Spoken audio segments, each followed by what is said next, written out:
네, 계속해서 노영의 뉴스 인사이다 이어가도록 하겠습니다. 매주 목요일에는요, 톡 쏘는 정치평론, 그리고 정말로 특이한 해석도 하면서 좀 재밌게 이 정치판을 조금 읽어내리는 그런 시사맨들이 모여있는 날이죠. 본인이 그런 묘사에 해당이 될까요? 인사도 안 했는데. 자, 김필성 변호사님 모셨습니다. 어서오세요. 네, 안녕하세요. 네. 네, 원래는 신장식 변호사님 같이 모셔야 되는데, 지금 신장식 변호사님이 연락이 안 되고 있습니다. 이 방송 들으시면 빨리 연락 주세요. 자, 주차장이라고, 좀만 늦게 시작할 걸 그랬네요, 우리가 또. 자, 좋습니다. 자, 빨리빨리 오시라고 하고요. 좀 전에 이제 우리 한동희 기자하고 뉴스픽 하는 거 들으셨잖아요. 안철수 인수위원장이 결국 새 정부에서 총리직 맡지 않겠다. 네. 아무것도 안 하고 나는 그냥 당에서 뭔가 해보겠다. 이런 얘기인가 봤죠? 네. 왜 그러는 겁니까? 뭐 이제 여러 해석들이 나오는데 당에서 뭘 해보겠다는 게 전 좀 이해가 좀 안 되고요. 그렇죠. 일단 뭐 지금 새롭게 지금 당에서 뭐 하겠다면 당 대표나 아니면 당 중요 요직 이런 걸 하겠다는 건데 네네. 지금 현재 시간이 많이 남았잖아요. 아직 네, 한참 남았어요. 한참 남았기 때문에 지금 이걸 뭐 하겠다는 게 잘 이해는 안 되는데 두 가지 정도 얘기할 수 있을 것 같아요. 가능성은 지금 이제 얘기가 나오는 주식 백지 신탁 문제도 본인한테 중요한 문제일 수 되게 있고요. 중요하죠. 네, 그거는 액수가 상당한 액수이기 때문에. 돈이 많으니까. 그러니까 이제 그건 평생 모은 돈인데. 그렇죠. 평생 모은 돈이고 또 이렇게 그래서 그거 백지 신탁하는 문제가 간단하지 않을 수 있다라는 네. 문제가 하나 있을 수 있고, 그리고 사실 안철수 위원장이라고 해야 되겠죠? 안철수 위원장이 그러니까 이른바 윤핵관들과 뭐 이런 내부적인 그런 갈등이나 아니면 다툼에서 좀 밀리고 있는 게 아닌가 싶은 생각이 좀 있었어요. 그렇죠. 사실 별로 이렇게 주목받지도 못했고, 네. 그리고 지금 현재 지금 안철수 위원장이 이야기한 것 이전에 어떤 일이 있었냐면 권성동 의원이 그랬던 거예요. 욕심이 많다. 뭐 네, 그런 식의 얘기도 있고 해서 네. 내부적으로 교통정리가 좀 잘 안 된 게 아닌가. 그래서 그냥 어쩔 수 없이 안철수 위원장 쪽에서는 그냥 그렇게 물러난 게 아닌가 싶은 생각도 드는데, 어떤 것이 제가 봤을 때 둘 다 가능성이 경합한 것 같아요. 그러니까 본인 입장에서도 뭐 윤핵관 쪽이나 이쪽하고 강력하게 밀어붙이면서 네. 무슨 할 정도의 하기에는 주식이나 이런 것들이 부담도 되고, 그래서 이제 결국 이렇게 타협한 게 아닌가 싶은 생각이 좀 들었어요. 그러니까 만약에 처음부터 나는 그냥 원래 인수위원장 하면서 무슨 큰 직을 맡는 건 없었으니까 그동안 관례상으로도. 그럼 인수위원장 할 때 그냥 멋있게 난 인수위원장만 하고 뭐 총리직 같은 거 안 하고 일단 당을 위해서 열심히 뛰겠습니다. 요 정도 말하면 좀 멋있잖아요. 네. 근데 인수위원장 맡고 뭔가 좀 할랑말랑 하니까 갑자기 권성동 의원이 탁 튀어나와가지고 안철수 후보 너무 욕심쟁이에요 이렇게 말하잖아요. 그러면은 자기네 안철수 위원장 입장에서는 나는 안 하려고 그랬는데 얘가 왜 오버하지? 이렇게 생각이 들 수도 있고, 정말 안 할 생각이었다면, 내지는 하고 싶었는데 저 사람이 저렇게 말하니까 내가 욕심쟁이 되기 싫어서 안 하는 거, 이런 모양새가 좀 돼버려서 제가 봤을 때 이건 좀 등 떠밀다시피 한 거 아닐까 생각이 좀 들어요. 밀린 게 아닌가 내부적으로 이런 생각이 조금 듭니다. 밀릴 수밖에 없죠. 어떻게 거의 그 정글에서 살아남겠어요?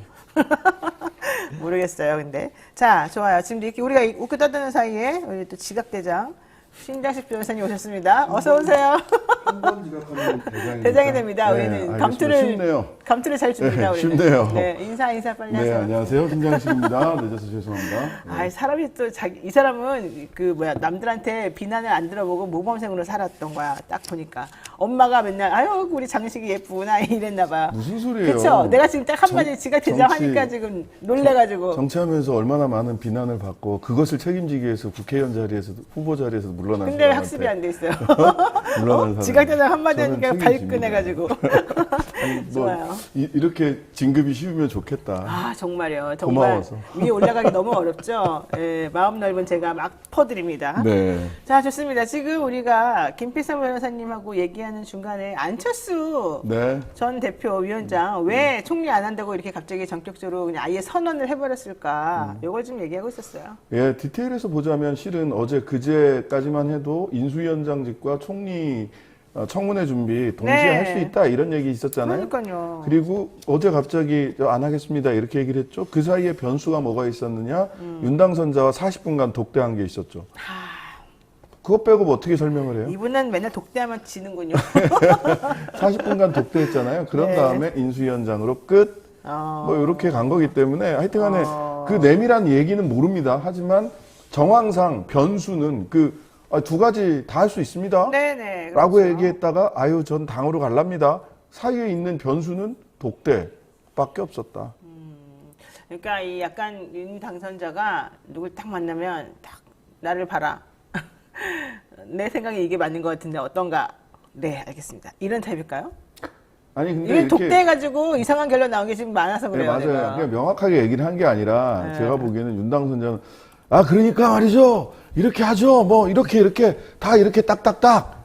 그리고 끝이에요. 저 말하는 자기 스타일로 혼자 보자면 혼자서 막 말해버려? 원래 말이 많으신 분이라고 하잖아요. 네, 원래 말이 좀 많죠. 네. 그래서 그렇게 했을 때 이전에는 그나마 선거 때는 아닙니다. 지난번에는 그렇게 말씀하지 않으셨잖아요. 저는 뭐 이렇게 다르게 생각합니다. 이럴 수가 있었죠. 지금 성대모사 한 거예요, 안철수. 뭐 나름 그냥 빙의가 돼가지고. 비교가 돼가지고. 근데 이제 선거 끝나고 났으니 선거 끝나고 나서 자리 보존하기 쉽지 않은 몇 사람이 있는데 한 사람이 안철수고 한 사람이 이준석이에요. 그렇죠. 네. 이준석은 버틸 것 같은데 안철수 위원장 어쨌든 뭐 얘기 나온 걸로는 본인이 몇 명을 추천해서 내각에 집어넣어놓고 본인은 나온다. 이게 지금 나온 얘기 같거든요. 그러면서 비중 있게 내각에 포함될 만한 인물이 좀 있습니까? 뭐 저는 이제 뉴스에서 한두 명 정도 뭐 얘기가 나온 거는 봤는데 뭐 과학 쪽이나 뭐 이쪽에 지금 장관 얘기를 언급했다는 소리는 들었습니다만 비중 있게 뉴스에서 다뤄주거나 이러는 것 같지는 않고요. 그리고 사실 이제 주변에 이제 결국 정치적 동지라면 국민의당 인사들일 텐데 네. 국민의당 인사들이 과연 이게 잘 통합이 돼서 이렇게 들어갈 수 있는 상황인지 가장 측근인 뭐 권은희 의원 이런 분들은 안 따라간다고 얘기를 했잖아요. 본인은 아예 나를 그냥 출당시켜라 그러잖아요. 예, 그런 말도 하고 막 그래서 네. 지금 사실 이거는 사실 뭐 뭡니까 주변에 내각에 무슨 장관이나 이렇게 적극적으로 추천하겠다는 말은 했지만 그게 과연 가능한 일일지 그 다음에 추천을 한다는 그런 인사들이 뭐 몇몇 포함이 된다고 하더라도 정치적 동지로서 이게 뭐 잘 역할을 할 수 있을지 그런 것들은 솔직히 좀 처음부터 의문이었어요. 그래요. 우리가 처음에 사실은 단일화 한다 그러면서 전격적으로 뭔가 한다고 할 때 분명히 나중에 이거는 그냥 그 당시 얘기입니다. 팽 당할 수 있다. 이 얘기 우리가 다 계속 했었었고 실제 하더라도 뭐 뭘 할까 내부는 쌓여갈 텐데 이렇게 전망했었죠. 저는 뭐 내각으로 몇 사람 들어갈 수 있다고 봐요. 내각은 들어가고. 네, 들어갈 수 있는데 그 안철수 인수위원장이 추천한 사람이 몇 사람 들어갈 수는 있는데 네. 이 내각보다는 결국은 비선 내지는 윤핵관 청와대 정부를 타파하겠다 이렇게 얘기를 했지만 실제로는 윤 당선자가 당을 온전히 장악하고 있는 것은 아니고 윤핵관을 통해서 당을 핸들링할 수밖에 없거든요. 네. 그리고 윤석열 당선자 입장에서는 앞으로 2년 동안은 총선, 그러니까 2024년 총선 때 네. 다수당이 되기 전에는 자기 마음대로 할 수 있는 게 그렇게 많지 않기 때문에 네. 실제로는 2024년을 기점으로 해서 당을 완전히 장악하겠다라는 생각을 갖고 있을 것이고 그 중간에는 윤핵관 중심으로 전국을 운영할 수밖에 없습니다.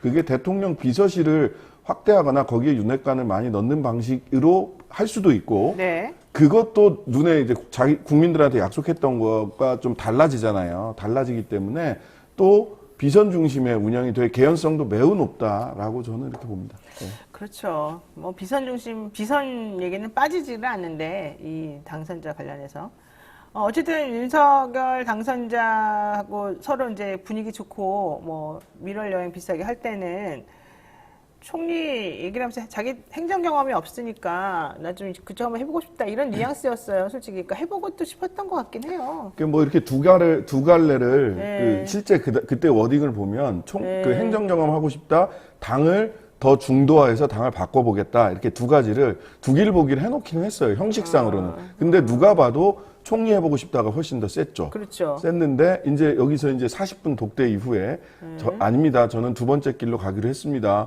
부담 드리지 않기 위해서 누가 부담을 가졌을까? 별로 부담 가진 분이 없었을 것 같은데. 지금 어쨌든 그 안철수 위원장이 이제 인수위원장이잖아요. 여기에 들어가 있는 국민의당 인사가 있잖아요. 신용현 대변인인가요? 그 인수위 대변인. 그분 네. 국회의원이지 않나요? 지금 현재? 정확히 모르겠어요. 신용현? 아니요, 아닙니다. 지금 현재 어쨌든 인수위에 들어가 있는 국민의당 사람이 있거든요. 네, 이태규, 신용현 뭐 이런 분들. 그래서 제가 보기엔 그분들이 내각에 만약에 들어가게 되면 좀 일을 하지 않겠습니까? 신용현 이분이 뭐 내각에 들어갈 개연성이 높다, 과학기술 뭐 등등등 이쪽 그 얘기 나오는 교육부까지 통합해가지고 인재 육성과 과학기술을 한꺼번에 하겠다라고 하는 건데 그렇게 정부조직법을 개편하는 것도 쉽지가 않고 실무적으로도 그렇고 법원 입법부 국회 안에서도 그럴 거고요. 네. 가도 제 생각에는 네. 청와대 중심이나 윤핵관 중심으로 정부는 운영될 가능성이 크다. 이번에 내각은 쇼윈도 내각이 될 개연성이 매우 높다라고 생각합니다. 쇼윈도 내각. 예. 그러니까 뭐 장관이라는 지위가 네. 사실은 정치적으로 뭘 하는 지위가 아니잖아요. 네. 지금 이제 지금 사실 뭐 안철수 위원장이 약간 장기적으로 봐서는 당내에서 자기 세력을 만들어서 자리를 잡는 게 지금 사실 가장 중요한 일이긴 하거든요. 네. 근데 자기 사람 몇 명 내각에 들어가는 것으로 그런 목적을 달성하기는 어려울 거고, 그리고 현 상황에서는 결국은 이준석 대표하고 어떤 식으로든 딜을 하든 부딪히든 가야 될 문제인데, 최근에 이제 그 대선 과정에서 이준석 대표하고 매우 날을 세우는 그런 모습들을 보였기 때문에 앞으로 이게 자기가 원하는 것처럼 당에서 뭘 하겠다는 것이 그렇게 순조로울지 뭐 그런 생각이 좀 드네요. 어쨌든 두 당대표가 별로 정국을 주도할 수 있는 힘이 없어요. 네. 그러니까 자꾸 바깥으로 이준석 대표 같은 경우 이슈 파이팅하고 하는데요.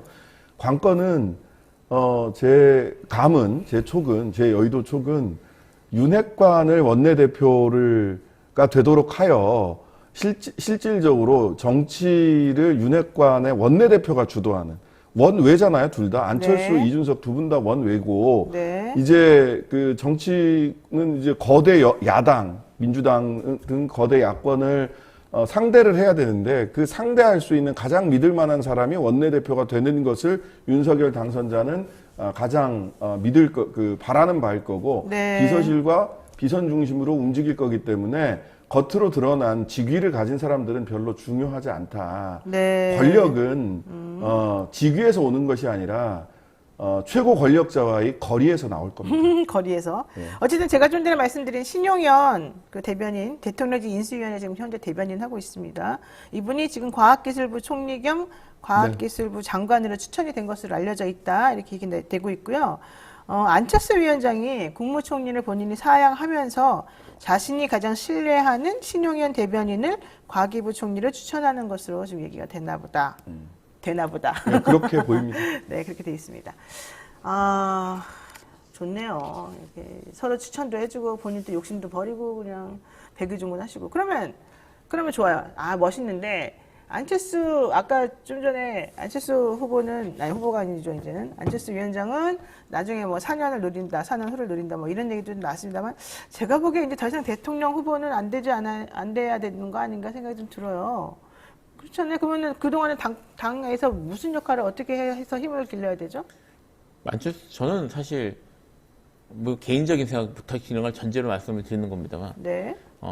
안철수 후보가 지난 대선 때 단일화한 게 안철수 후보 입장에서는 최대의 패착이었던 것 같고요. 네. 예, 그게 사실 안철수 후보가 다시는 이제 그런 당대표 그런 이제 대선 후보로서 거물급으로서는 기능이 좀 하기 어렵다는 생각이 좀 들어요. 사실 꽃놀이패 못 잡아요. 예, 이제. 지금 이제 거대 정당에 들어갔기 때문에 거대 정당 내에서 자기 그걸 심어서 살아남고 이걸 했어야 되는데 네. 사실은 그동안 안철수 위원장이 계속 자기 몸값을 높일 수 있었던 게 일종의 캐스보트 역할을 할 수 있었기 때문이었거든요. 근데 지금 주변에 있는 자기 세력이라고 할 수 있는 자기 그거까지 다 흩어진 상태에서 과연 내부에서 사실 지금 국민의힘 내에서도 아까 말씀하셨던 것처럼 이른바 윤핵관이라고 부르는 사실 윤석열 대통령 당선자 본인도 외부에서 들어온 인물이기 때문에 그 내에서 자기가 당장하기 위한 그런 피나는 그런 게 있을 거란 말입니다. 자기 주변 인물을 당내 통해서. 입지 있고, 네. 그 다음에 우리가 알고 있는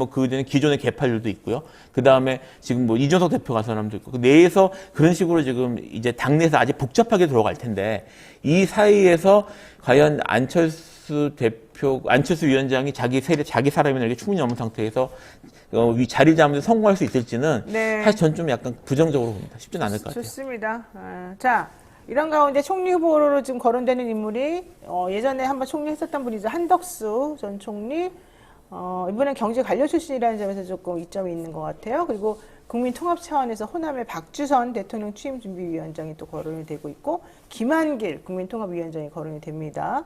뭐 경제 원팀이다, 뭐 탕평이다 이런 얘기 나오고 있는데, 누가 차기 총리로 그러면 가장 적합할까요?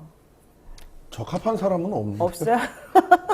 제가 보기에는 아까도 말씀드렸다시피 이번 네. 내각은 지방선거를 앞두고 그 5월달에 이제 인사청문회 등이 이렇게 쭉 벌어질 거 아니에요?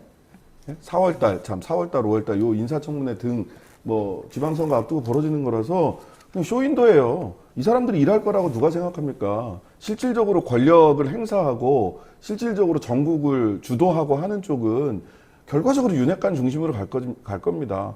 원내대표, 당은 원내대표, 그 다음에 사정정국은 이미 저는 시동이 걸렸고, 네. 사정정국으로 갈 겁니다. 그래서 말 안 듣는 국민의힘 의원들도 몇 사람 네. 균형 맞춰서 끼워 맞추기로 갈 거거든요. 그럼 이제 서초동 팀, 네. 이런 쪽이 전국을 주도할 것이다. 따라서 총리가 누가 되고 이런 거 별로, 이거 전부 다 그냥 상징적으로 쇼윈도로 보여주는 쇼윈도 내각이 될 개연성이 저는 매우 높다.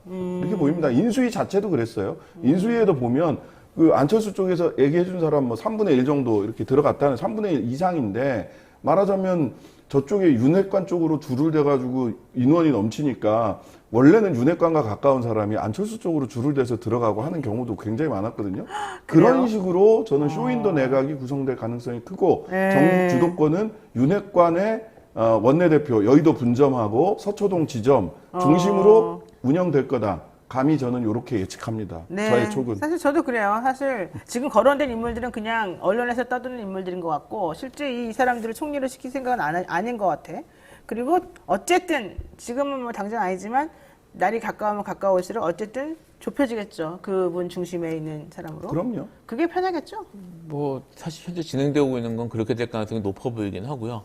근데 이제 지금 이제 말씀하신 대로라면 전국이 비선 기준으로 돌아간다는 건데, 바로 그거예요. 그 비선. 뭐 현 상황에서 사실 그게 자체가 갖고 있는 게 매우 사실 어떻게 보면 불법적 방법이라고 할 수 있는 거라서 네. 그렇게 단정적으로 말하기 조금 약간 그러네요. 저는 왜 이 부분이 비선이라고까지 딱 말하기 어려운 게 이제 두 가지 조건이 있어요. 하나는 청와대 스텝을 늘리기가 어려워요. 왜냐하면 본인이 약속한 게 있기 때문에 눈에 띄게 늘리기가 어려워요. 예. 오히려 현재 청와대보다 인원이나 이런 걸 절반으로 줄이겠다, 뭐 3분의 1로 줄이겠다, 줄인다 이렇게까지 그랬죠. 얘기를 하기 때문에, 그다음에 이제 집무실도 좁아가지고 그렇다 많은 사람이 들어가기도 어려울 것 같아요. 용산으로 만약 이동을 한다면. 그래서 네. 명시적으로 드러나게 청와대 인원을 늘리기 어렵다. 저는 차라리 그 약속 어기고 청와대 스태프들을 분명히, 그래도 거기는 국민들이 볼 수는 있단 말이에요. 어떤 사람이 무슨 일을 하고 있는지.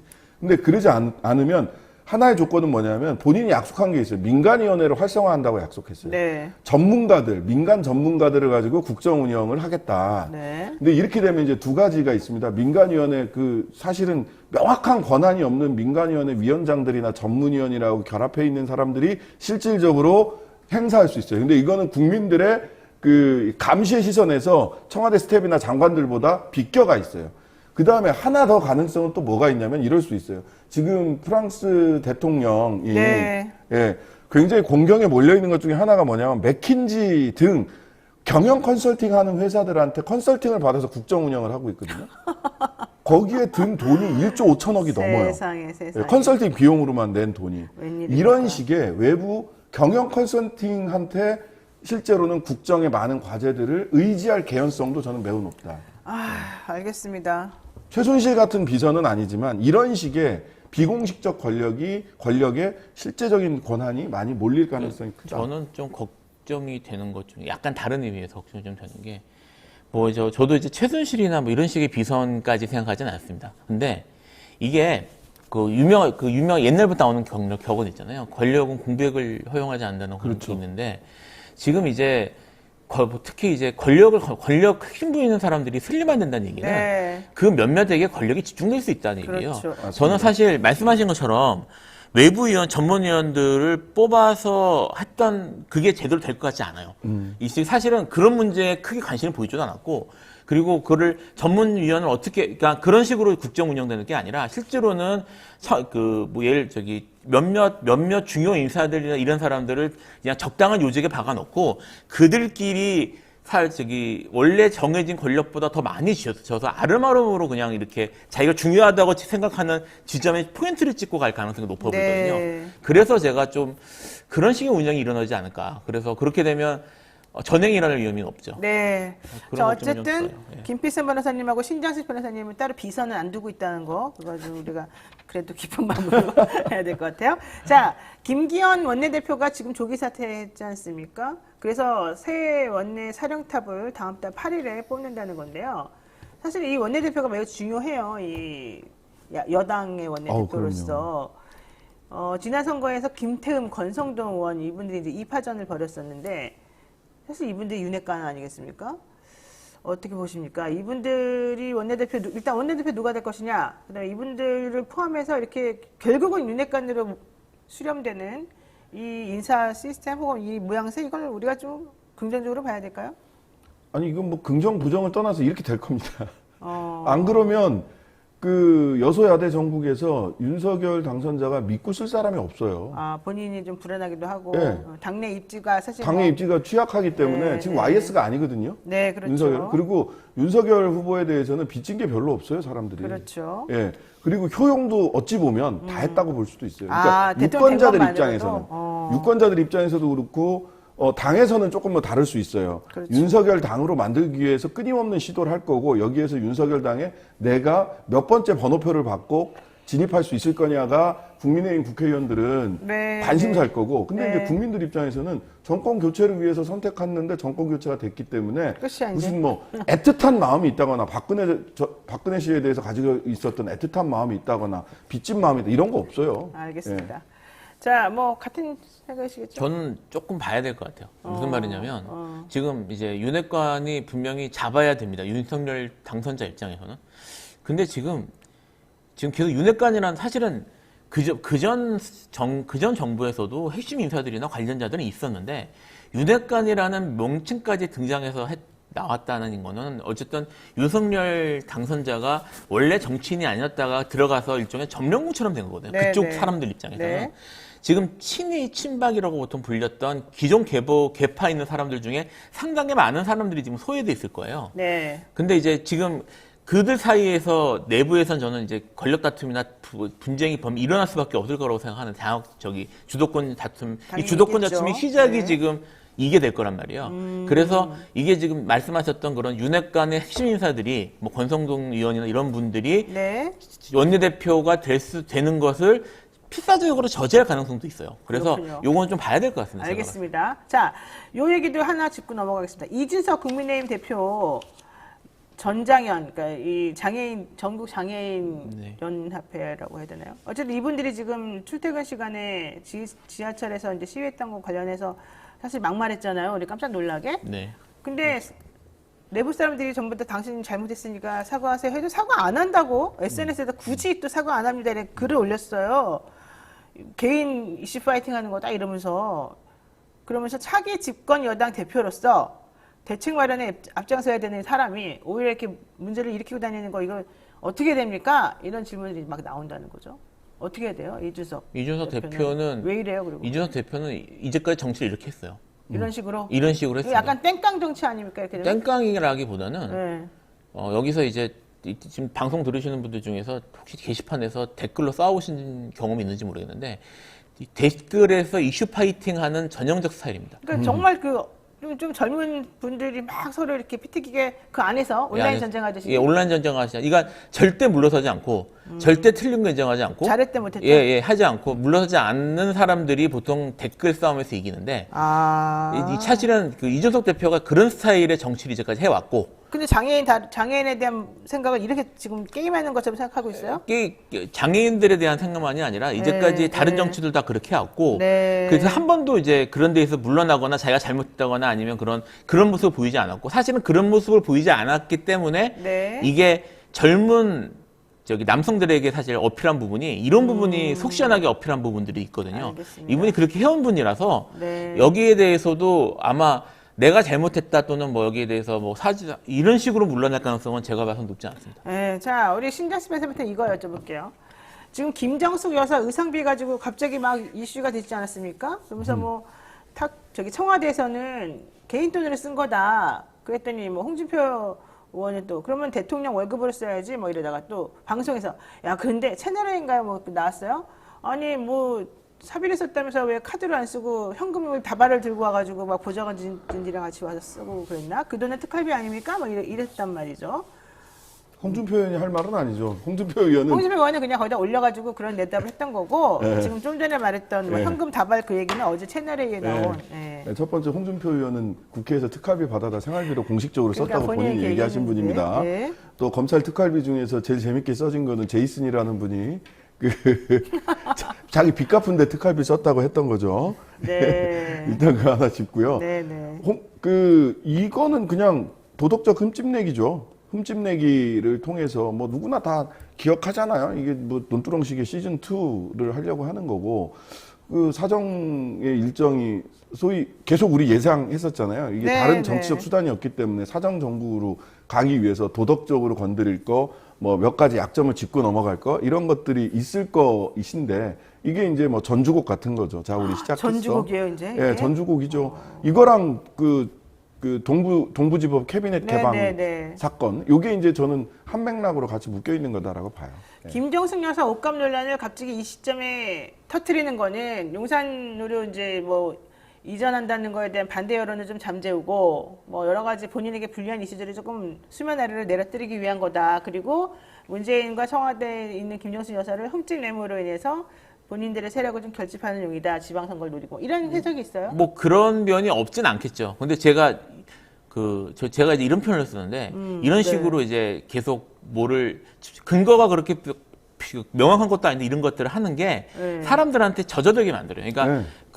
뭐 저는 이제 뭐에 비례했다고 생각하냐면 네. 그 이종격 투기할 때 로킥이라는 게 있거든요. 그렇죠. 로킥. 로킥이 그거 사실 처음 한두 대 맞으면은 맞는 정도가 괜찮지만 로킥을 계속 맞으면 맞으면. 못 써 있어요. 결국은 못 써 있어요. 지금 이게 로킥 같은 겁니다. 이게 처음에 얘기 나왔을 때는 뭐 해명 나오고 하면 아니라잖아 어쩌고 하는데 계속 이런 게 나오면 점점 머릿속에서 이게 쌓입니다. 이미지가 바뀌거든요. 지금 그 작업하는 거에 가까워 보여서 사실 그런 일들은 기존에도 사실은 자주 있었던 일들이고 원래 쓰는 방법이다. 예, 그래서 이게 지금 이제 그 퇴임 이후까지 생각해서 사정정국이나 그리고 퇴임 이후에도 사실 문재인 대통령이 퇴임 이후에도 영향력이나 아니면 인기를 끌 가능성이 높거든요. 네. 그런 것들에 대한 대비로 시작하는 게 아닌가 싶은 생각이 GS님께서 이렇게 말씀하시네요. 백날 해봐라 안 통한다. 한은승님 안 속아요. 이런 얘기하고 또 1080P님께서는요. 아니 그런 걸 알면서 왜 대처를 못합니까? 이런 얘기도 하셨고요. 그러니까 의견들이 좀 있네요. 알았습니다. 어떻게 흘러가는지 또 보고 어떻게 사람들이 대처하는지 어떻게 또 공격하는지 한번 보겠습니다. 근데 제가 꼭 하고 싶은 말은 이거예요. 올바르지 않은 방법으로 비겁한 방법으로 좀 하지 마세요.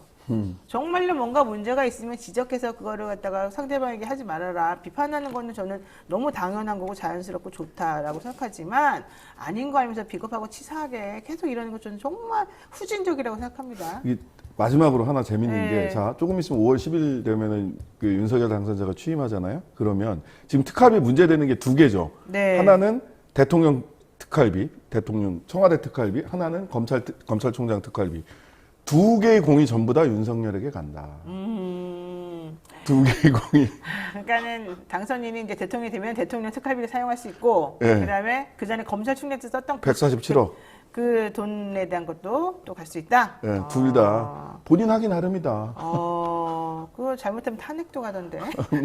본인 하기 모르겠습니다. 나름이다. 예, 위험한 얘기는 여기까지. 공개하세요, 다 그러니까. 네, 그럼. 좋습니다. 자, 두 번째 이슈 보겠습니다. 이제 여러분들이 꼭 하고 싶어서 정말 근질근질한 그 이슈 같아요. 국민의힘이 고발장을 낸 지 3년 만에 산업부 전격 압수수색했습니다. 블랙리스트 의혹 관련된 내용이었습니다. 이게 환경부 블랙리스트 유죄가 확정이 되니까 산업부 압수수색이 지난 1월부터 이제 시동을 걸어가지고 이번 최근에 두 군데 압수수색이 일어난 건데요. 이거 좀 간단히 설명하면 뭘까요?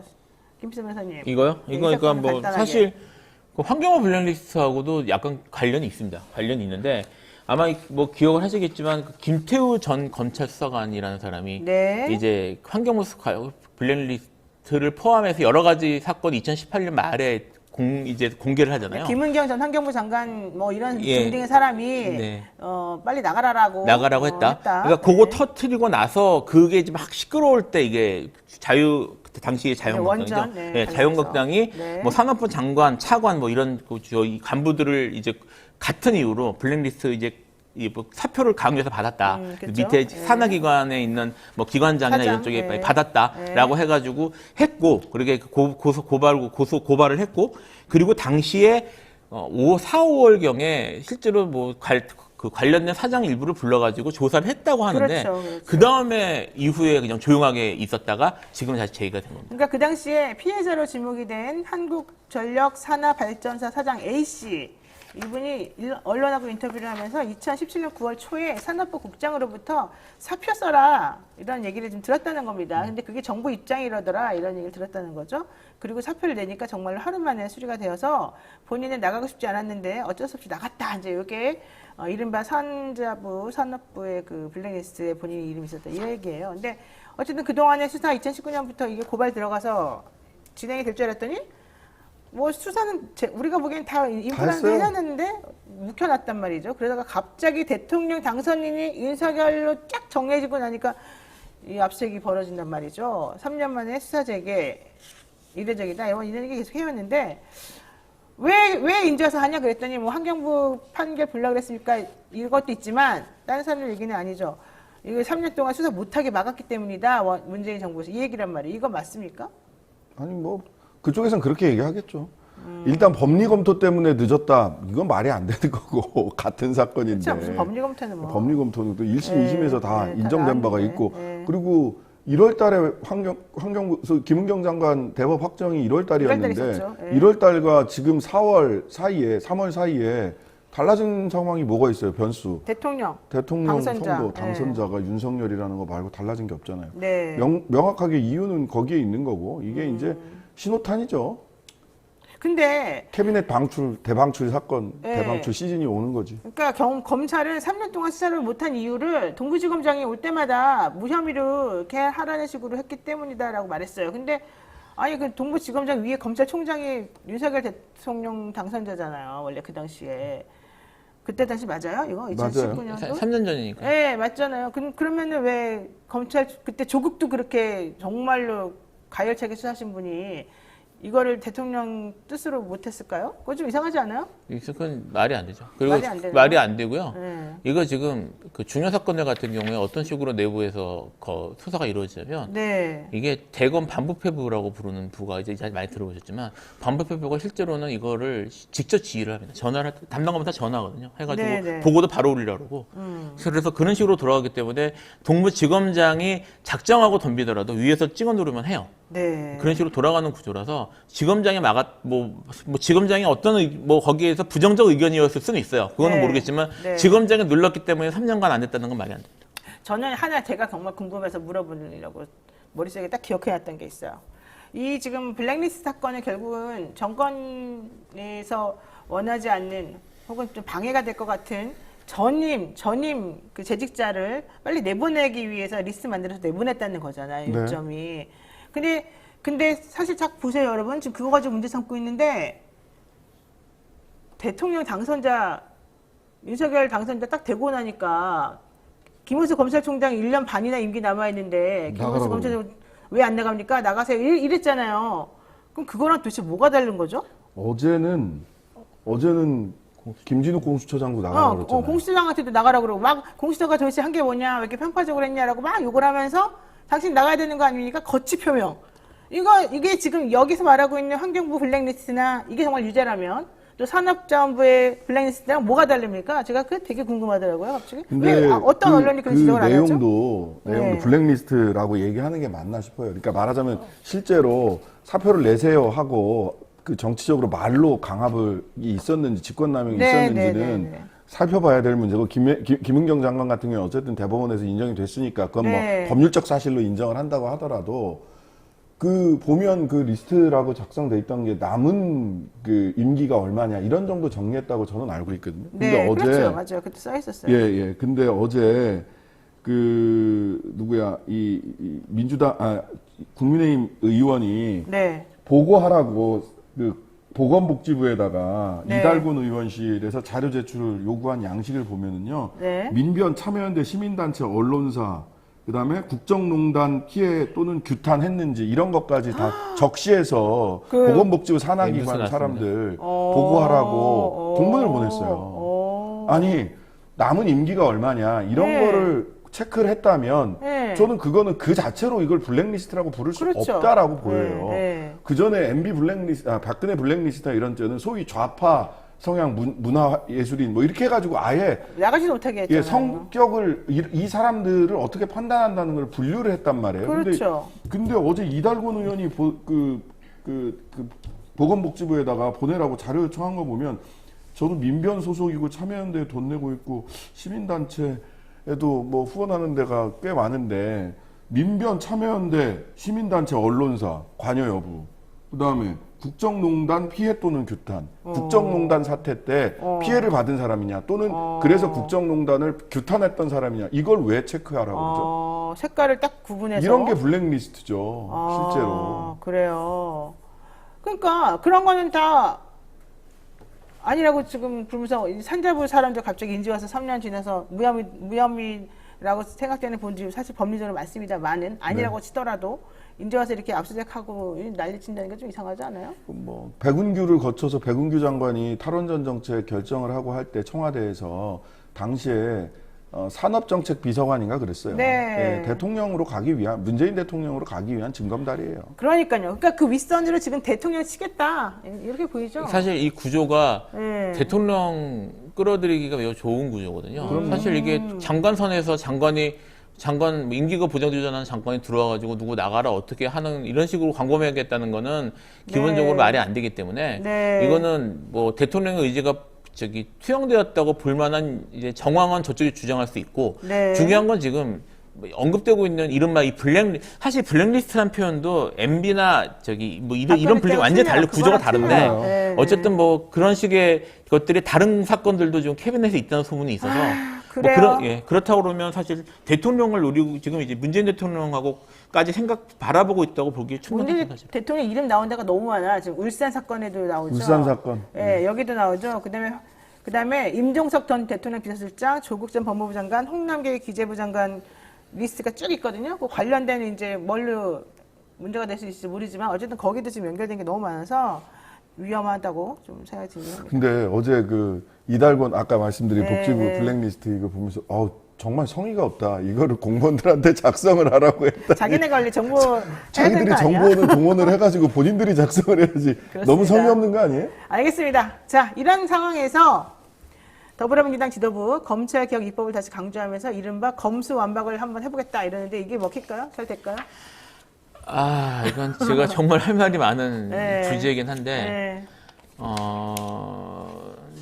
사실 저는 이제 검수완박이라는 표현 자체도 잘못됐다고 생각을 했고, 네, 네. 그 다음에 검찰 수사권 권한을 검찰에서 모두 이제 빼오는 것 자체가 그 일종의 검찰 개혁 자체의 목표인 것처럼 돼 있는 게 문제라고 생각합니다. 그래서 사실 여기에 대해서는 뭐 사실 시간을 좀 길게 잡고 얘기를 해야 되는 것 같긴 한데 네. 결론부터 말씀드리면 쉽지는 않을 겁니다. 알겠습니다. 자, 요거 하나 짚고 다음 시 넘어갑니다.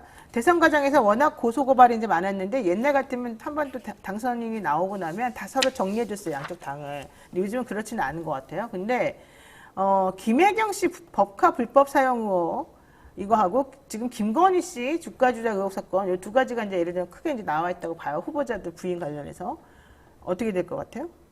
김혜경 씨 법카 의혹 사건은 지금 윤 씨인가요? 네. 그 양반이 그 지금 사람은 지금 조사- 5급 공무원 그분은 따로 고발됐더만요. 따로 네. 고발되고 조사받아가지고 어느 정도 법적 처벌을 책임을 질 수밖에 없을 것 같은데 이 과정에서 어느 정도까지 사실관계가 나올지는 사실은 조금 더 지켜봐야 돼요. 어쨌든 그 수사는 좀 강하게 할 것 같다. 탈탈 털지 네, 않을까 네, 하는 네. 생각이 하나 들고 김건희 씨 거는 지금 공범 중에 한 사람은 형집행정지로 지금 나와 있고요. 그 다음에 나머지는 전부 다 보석 청구했어요. 그 5명 지금 구속됐던 사람들, 구속해서 재판받고 있는 사람들. 왜 그랬을까? 이 사람들 대통령 됐으니까. 예, 그럼 이제 이 사람들 바깥으로 구속돼 있을 때와 바깥으로 나와 있을 때 국민들이 봤을 때 별 죄가 없는 사람들이 무리하게 구속됐다가 이제 네. 자유의 몸이 됐나 보다 이렇게 되면 소환 조사 필요까지도 없는 거 아니야? 뭐 서면 조사 정도 하고 끝내도 되지 않나? 라고 하는 여론을 만들기 위한 일환이 아닌가. 네. 구속 청구한 것이. 네, 알겠습니다. 자, 세 번째 이슈 보겠습니다. 민주당 내에서 이재명 상임고문하고 송영길 전 대표에 대한 이 소환 목소리 요청이 좀 계속 있어요. 어떤 방식으로든 이재명 상임고문이 당의 전면에 나서서 뭔가 역할을 크게 해야 되고 송 대표도 마찬가지다. 뭐 이런 얘기 있거든요. 가능할까요? 어떻게 됩니까? 사실은 뭐 다들 대선 패배에 책임이 있는 사람들이라서 일반적인 경우에는 나와서 뭘 하는 게 사실 적절하지는 않은데 문제는 지금 어쨌든 이재명 후보가 아슬아슬하게 졌잖아요. 그리고 네. 지금 그래서 이재명 후보를 중심으로 한 이런 지지층들, 네. 그다음에 조직들이나 이런 것들이 아직 남아있을 상황이어서 그거를 거기에 힘을 받아가지고 밀어붙여서 진행을 하겠다는 생각은 충분히 할 수 있는 상황인 것 같긴 합니다. 근데 지금 그러니까 민주당 쪽에서 얘기하는 민주당 지지하는 분들은 이런 것 같아요. 이재명 상임고문이 어쨌든 국회의원 배지를 달아야 된다. 그리고 경기도지사는 지금 이제 뭐 4명 경선한다 그러니까 그 중에 한 명 되면 되겠지만 경기도하고 서울하고 비교해봤을 때 서울은 좀 위험하고 경기도는 좀 가능성이 있으니까 그쪽으로 집중해야 된다. 뭐 이런 얘기 하더라고요. 그게 뭐 경기도하고 서울이 집중해서 되고 안 되고 하나의 수도권이기 네. 때문에 서울에서도 네. 그 전선을 제대로 치지 않으면 경기도까지 여파를 미쳐요. 그러니까 그렇죠. 서울 수도권 인천은 조금 다른 흐름도 있지만 서울, 인천, 경기는 하나의 흐름으로 간다라고 보고 전략적으로 동시에 접근해야 됩니다. 다 경기도 사람들이 서울로 출퇴근하는데. 그러구나. 예. 그게 전문가 입장이에요? 예, 그렇습니다. 예, 저는 그렇게 봅니다. 그럼 어떻게 접근한다는 거예요? 근데? 아니 경기도에는 당연히 경기도에서는 주력이 그쪽으로 갈 수밖에 없겠죠. 사람들도 더 동원이 되고 할 텐데 네. 서울에서도 매우 강력한 저지선 내지는 뭐 잘 싸우면 이길 수도 있다라는 정도 희망을 가질 수 있는 정도의 그 경쟁력을 갖춘 분이 출마를 하는 게 맞다. 근데 어제 보도가 물론 나왔다가 오보였다고 또 다시 공식적으로 나오긴 했습니다만은 비대위원들한테 전화했다는 거? 이재명 상임고문이 비대위원들한테 연락해가지고 뭐 민주당은 경기도는 어디 누구 서울은 누구 뭐 차출 얘기를 했다는 거예요 비대위. 근데 그게 또 아니다라고 얘기는 나왔습니다만은. 민주당 공보부에서 아니라고 그 그랬죠. 공식적으로 부인하는 네. 문자를 돌렸죠. 근데 어쨌든 근데 그래서 사람들이 들여다봤대요 SNS. 이재명 고문이 송영길 차출서를 쓴 이수진 의원 글에 처음에 좋아요를 눌렀다가 취소했다. 그러니까 마음이 조금 바뀐 것 같긴 한데 어쨌든 송영길 대표를 나가라고 하고 싶은 건 아니냐 이런 얘기예요. 사실 근데 페북하다 보면 좋아요는 아무 생각 없이 누르는 경우도 많아가지고. 네, 그거는 저 이 글 읽었어요라는 뜻이기도 합니다. 네.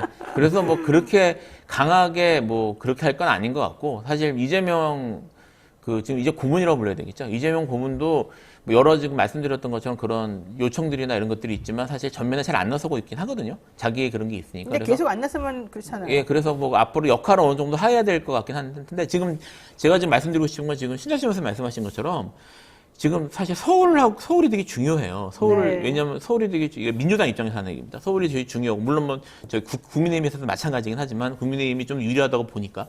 근데 지금 이제 민주당이 돌아가는 걸 보면은 이제 비교적 좀 더 쉬워 보이는 경기도에만 다 몰리고. 그러니까. 그다음에 서울은 지금 사실 별로 관심을 가지지 않는 듯한 모습을 보이고 있는데 이렇게 하면 둘러지는 건 맞습니다. 그래서 민주당 입장에서는 이거를 잘 배분할 필요가 있고 만약에 이재명 고문이 여기에 대해서 어떻게든 자기의 의사를 뭐 간접적이라도 관철시키면. 표현하고 싶은 거라면 그런 상황 인식에서 나온 게 아닌가 싶은 생각은 들어요. 서울은 굉장히 중요합니다. 네, 김어준과 신장식에게도 중요합니다.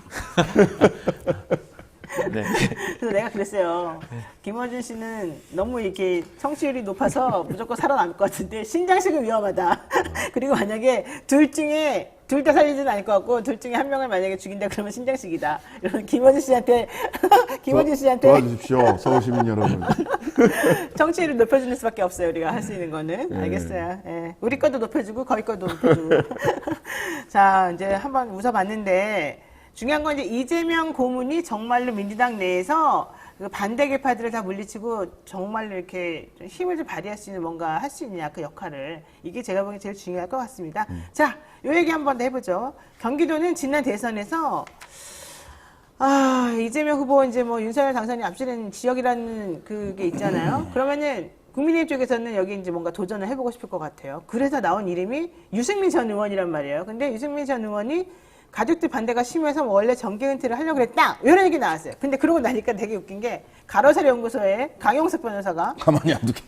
나 가만 안 있겠다. 나 유승민 끌어내리는데 모든 거를 다 걸겠다. 이러면서 자기가 나오겠다는 거예요. 이게 코미디 같은 상황 어떻게 보십니까? 누가 먼저 얘기해 주실래요? 저기 강용석 변호사는 네. 좀 두어도 되긴 했지만 여론조사에서 꽤 높이 나오기도 했어. 네. 본인이 뭐 17%나. 예, 본인이 직접 혼자서 나오려고 할 가능성도 전혀 없는 건 아닌 것 같고요. 일단 거기에 나와가지고 일단 그렇게 되면 뭐 그것도 자기한테 이익이 될 수 있는 거니까요. 그렇죠. 되지 않더라도. 네. 근데 이제 유승민에 대해서 말씀을 드리면 네. 정계 은퇴는 좀 제가 아닐 것 같고 정계 은퇴는 아닐 것 같고 여기 출마하는 것도 쉽지는 않을 것 같아요. 네, 왜냐 이게 지금 이게 당내에서도 일단 당내 경선도 뚫어야 되고 유승민 의원이 물론 뭐 전국적인 지명도는 높은 사람이긴 하지만 경기도에 연고가 전혀 없어서 네. 거기에 대해 사실 뭐 잘 아시겠지만 선거라는 게 지명도만 갖고 올 수 있는 건 아니거든요. 그렇죠. 거기에 조직이나 이런 것들도 중요한데 네. 그런 것들이 전혀 없는 상태여가지고 네. 뭐 여기 나오는 것을 결단하기는 자기의 본거지를 옮기는 일이 되는 거라서 네. 쉽지는 않을 것 같아요. 근데 후보로 나가려면 그 동네의 주민등록을 언제까지 해야 되잖아요. 4월 1일 네. 가정. 내일 모레네. 네, 내일이죠. 내일이네. 오늘 해야 내일. 돼요. 오늘 가져야 네, 되겠네요. 네, 오늘 해야 돼요. 그러면 누가 옮겼냐 이게 중요하네. 예. 그러니까 그거 보시면 돼요. 내일까지 뭐 이렇게 왈가왈부는 내일 이후에 해도 되는데 유승민 후보는 유승민 전 의원은 정말 대구에서 1cm도 안 벗어나는 분이거든요. 따뜻한 곳에서 선거하면서 사신 분이세요. 이 거친 경기도 땅을 어서와 처음이지 경기도는 처음이지 쉽지 않습니다. 예. 그럼- 대구에서 그쪽 네. 정당 네. 후보로 네. 선거하는 것과 경기도에서 5%나 이재명 후보에게 윤석열 후보도 졌던 곳에서 선거를 하는 것, 사람들 눈빛과 눈빛과 악수할 때 그 체온이 굉장히 다를 겁니다. 그러면은 강용석 변호사가 어부지리 할 수 있어요? 뭐 강용석 변호사는 그냥 무조건 그냥 나오세요. 노는 거예요? 정당을 가리지 말고 나오십시오. 응원합니다. 화이팅! 재밌네요. 네. 예, 오늘 두 분 말씀 여기까지 듣겠습니다. 오늘 고맙습니다. 네, 감사합니다.